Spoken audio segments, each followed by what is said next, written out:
நேற்று ரொம்ப நாள் கழித்து என் ஃப்ரெண்ட்ஸ் வந்திருந்தாங்க. ஸோ தேனி கவுமாரி ஹோட்டலில் போய் ஒரு டீயை குடிப்போம் அப்படின்னு சொல்லிட்டு டீ சாப்பிட்டுட்டு இருந்தோம். டீ சாப்பிட்டுட்டு இருக்கும்போதே பார்த்தீங்கன்னா என் ஃப்ரெண்ட்ஸில் ஒரு 2-3 பேர் வந்து டிவிகேல இருக்காங்க. அப்போ என்ன கேட்டாங்கன்னா, இந்த வட்டம் நாங்கள் அப்படின்னு சொன்னாங்க. அப்போ நான் கேட்டேன், என்ன நாங்கள் அப்படின்னு கேட்டேன். நாங்கள் தான் இந்த வட்டம் வின் பண்ணுவோம் அப்படின்னு சொன்னாங்க. நான் சொன்னேன், எலெக்ஷன் அப்படின்றது ஒரு படம் கிடையாது, அது வந்து ஒரு மிகப்பெரிய ஒரு விஷயம்.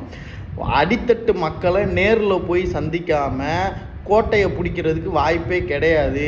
தேனி டிஸ்ட்ரிக்ட் பக்கமே வந்து விஜய் அவர்களும் வரல, 4 டிஸ்ட்ரிக்ட்லையும் யார் எம்எல்ஏ கேண்டிடேட்னு இப்பயே தீர்மானம் பண்ணலை. அப்படின்னும் போது எப்படி வந்து நீங்கள் ஜெயிக்க முடியும்? சாதாரண பாமர மக்களை பார்க்காம தேனியில் ஜெயிக்க முடியாது அப்படின்னு எனது ஒரு விவசாய பூமி அப்படின்ற கருத்தை நான் சொன்னேன்.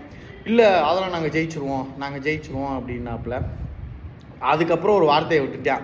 என்னன்னா, தேனி வந்து கிராமமாக, அதனால் வந்து விஜய்லாம் வரமாட்டார் அப்படின்னு ஒரு வார்த்தையை விட்டேன். எனக்கு சொல்லுன்னு கோபம் வந்துடுச்சு. என்னன்னா, தேனி டிஸ்ட்ரிக்டை பற்றி தமிழ்நாட்டில் அரசியல் நாலேஜே இல்லை அப்படின்னா அவங்கள பற்றி என்ன பேசுகிறேன்னே தெரில.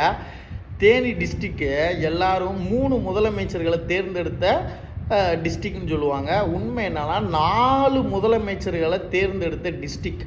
வரலாறு தெரியாமல் இந்த 2K கிட்ஸ் பேசுகிறதெல்லாம் வந்து சின்ன பிள்ளைத்தனமாக இருக்குது.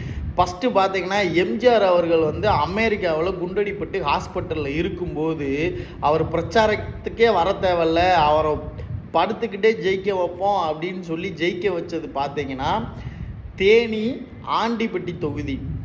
அதுக்கப்புறம் எம்ஜிஆர் அவர்களின் மறைவுக்கு அப்புறமா ஜானகி அம்மாள், எம்ஜிஆர் அவங்க ஒய்ஃபோட தலைமையில் அவங்களையும் ஜெயிச்சு சிஎம் ஆக்குனது பார்த்தீங்கன்னா தேனி ஆண்டிப்பட்டி தொகுதி. அதுக்கடுத்து பார்த்தீங்கன்னா இரும்பு பெண்மணின்னு சொல்கிற ஜெயலலிதா அம்மா பார்த்தீங்கன்னா ஃபஸ்ட்டு ஜெயிச்சு சிஎம் ஆன தொகுதி பார்த்தீங்கன்னா தேனி போடி நாயக்கனூர் தொகுதி. அதுக்கப்புறம் 3 தடவை இடைக்கால முதலமைச்சராக இருந்த ஓபிஎஸ் அவர்கள் பார்த்தீங்கன்னா தேனி போடி தொகுதி. இந்த மாதிரி 4 சிஎம், ஒரு சிஎம் இல்லை, 2 சிஎம் இல்லை, 4 சிஎம். அதாவது திமுக அதிமுக வந்ததுக்கு அப்புறமா பார்த்தீங்கன்னா மொத்தமே 5 சிஎம் 6 சிஎம் தான். 6 சிஎம்ல 4 5 6 4 சிஎம்மை தேர்ந்தெடுத்த ஒரு மாவட்டம். இப்படிப்பட்ட மாவட்டத்தை நேரில் வந்து பார்க்க முடியலன்னு சொன்னால் என்ன சின்ன பிள்ளைத்தனமாக இருக்குது மக்களே. இப்பயும் சொல்கிறேன், தேனிக்கு வராமல் கோட்டையில் உட்கார முடியாது.